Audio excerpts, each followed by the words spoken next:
2월 24일 새벽 예배를 시작하겠습니다. 사도신경으로 우리의 신앙을 고백하시겠습니다. 나는 전능하신 아버지 하나님 천지의 창조주를 믿습니다. 나는 그의 유일하신 아들 우리 주 예수 그리스도를 믿습니다.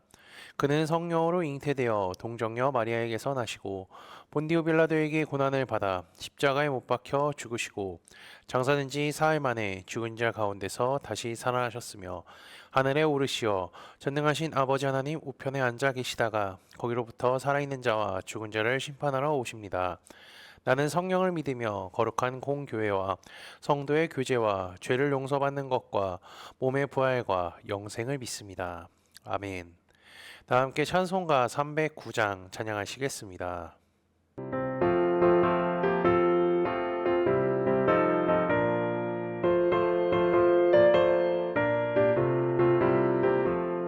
목마른 내 영혼 주가 이미 허락한 그 귀한 영생수 주용할 만합니다. 그 약속 따라서 힘써 간구하오니 오 주여 내게도 어서 들어주소서. 예수의 사랑 예수의 사랑 바다 물결같이 내게 임하니 영광의 물결에 온전히 쌓여서 내 영혼의 기쁨 한량없도다. 주 내게 약속한 큰 비 내려주시며 은혜의 저구름 건너편에 떠올라 그 귀한 징조가 내게 밝히고이니 나 힘을 다하여 주께 간구합니다. 예수의 사랑 예수의 사랑 바다 물결같이 내게 임하니 영광의 물결에 온전히 쌓여서 내 영혼의 기쁨 한량없도다. 은혜의 소낙비 지금은 좀 기내려 구원의 큰 강물 흘러차고 넘쳐서 내 주한 모든 죄 모두 씻어버리니 나 지금 은혜를 충만하게 받았네. 예수의 사랑 예수의 사랑 바다 물결같이 내게 임하니 영광의 물결에 온전히 쌓여서 내 영혼의 기쁨 한량없도다. 그 차고 넘치는 주의 은혜의 물결 힘차게 밀려와 내게 만족합니다. 오 할렐루야로 주를 찬송하오니 내 맘의 기쁨이 항상 충만함이라. 예수의 사랑 예수의 사랑 바다 물결같이 내게 임하니 영광의 물결에 온전히 쌓여서 내 영혼의 기쁨 한량없도다. 오늘 우리 공동체의 성경 읽기 본문은 마가복음 3장 4장입니다. 그중 4장 10절에서 12절까지를 읽고 말씀을 나누도록 하겠습니다.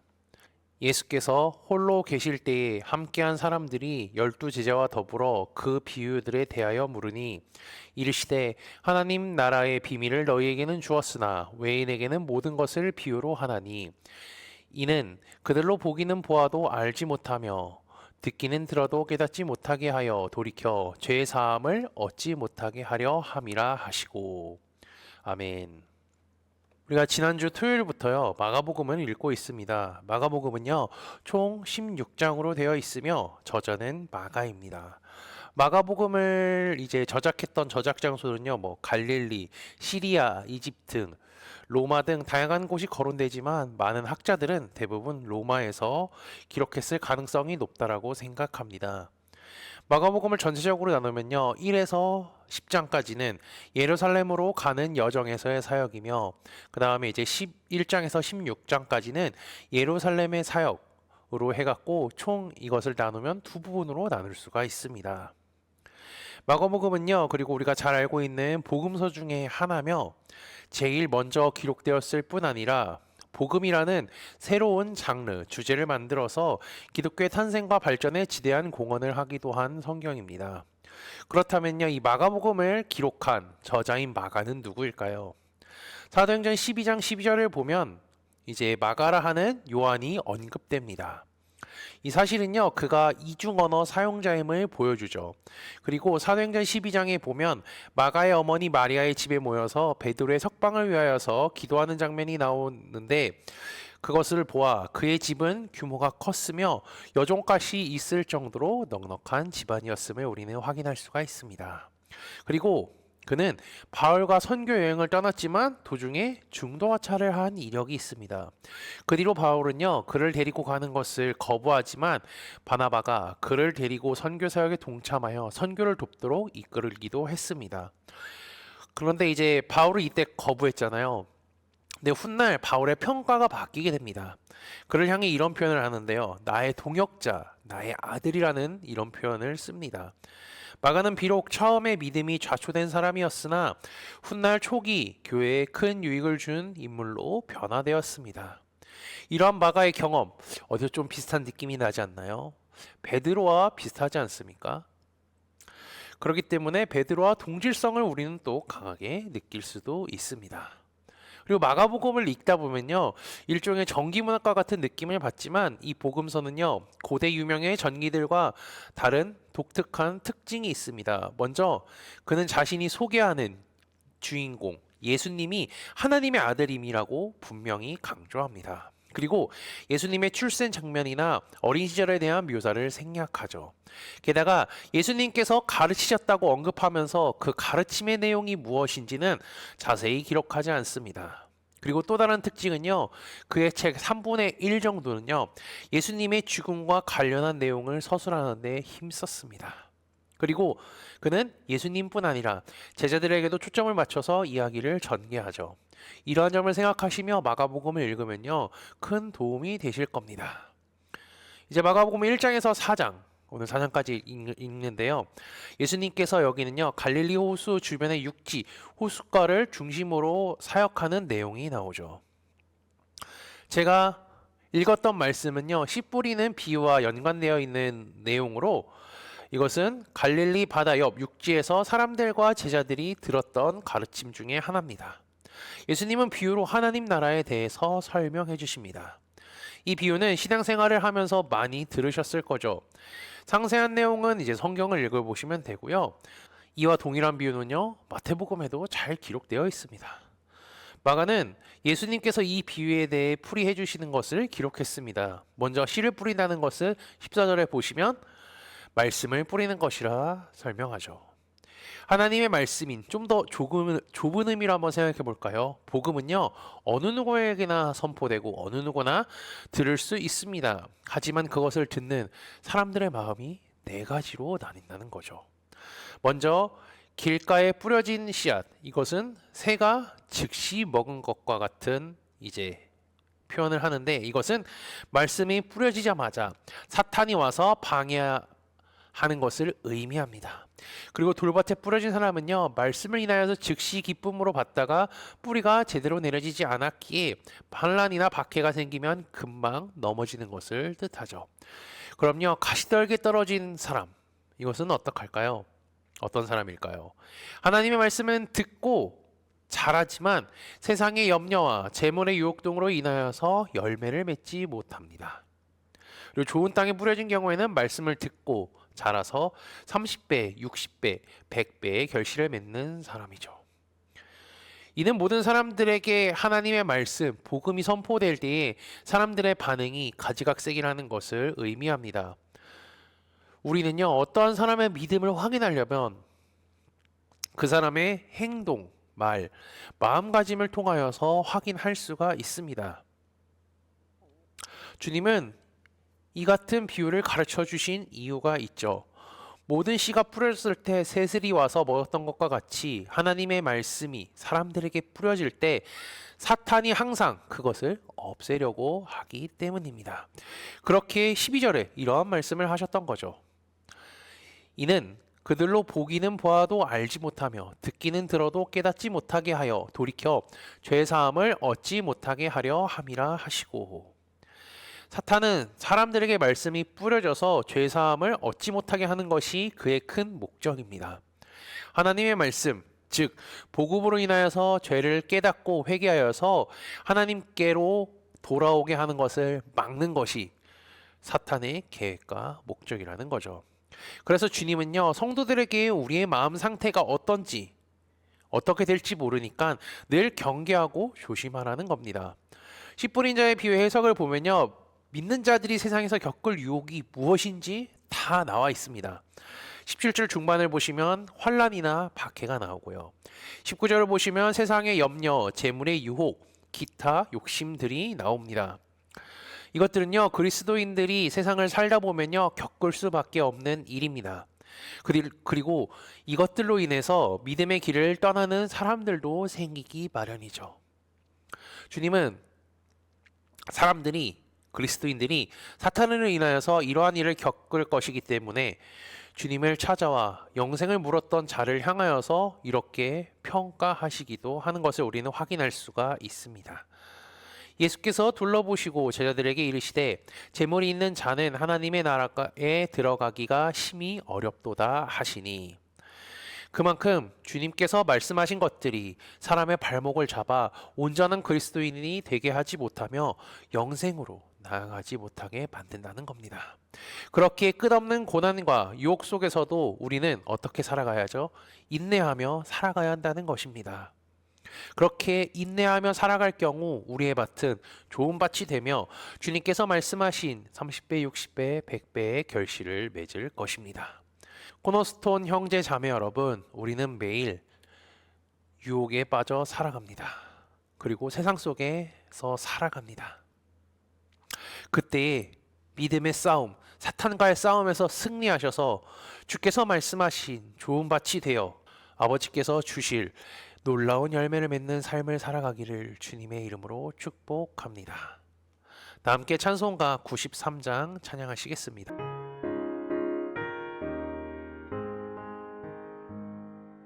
예수는 나의 힘이요 내 생명 되시니 구주 예수 떠나 살면 죄 중에 빠지니 눈물이 앞을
다 함께 기도하시겠습니다.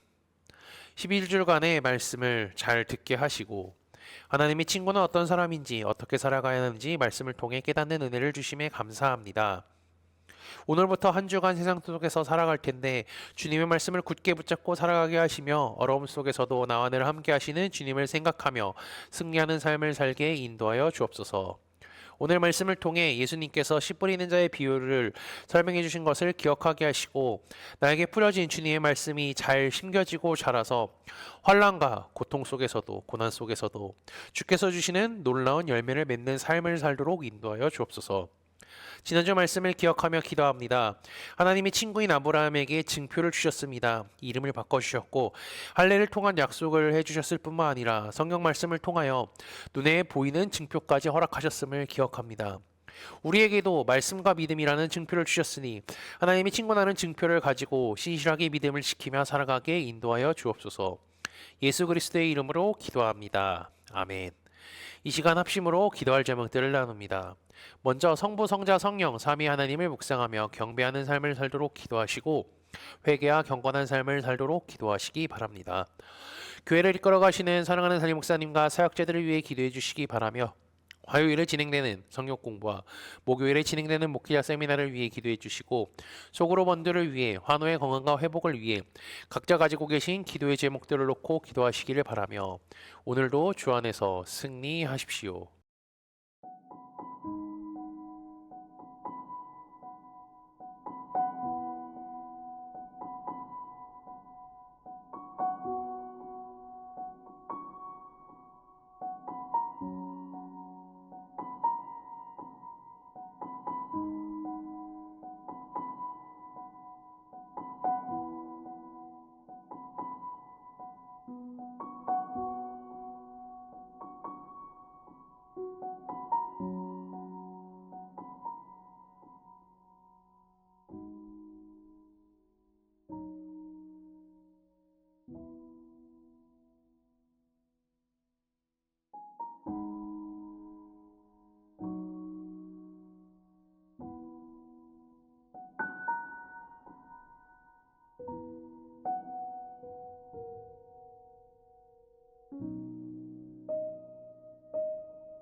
주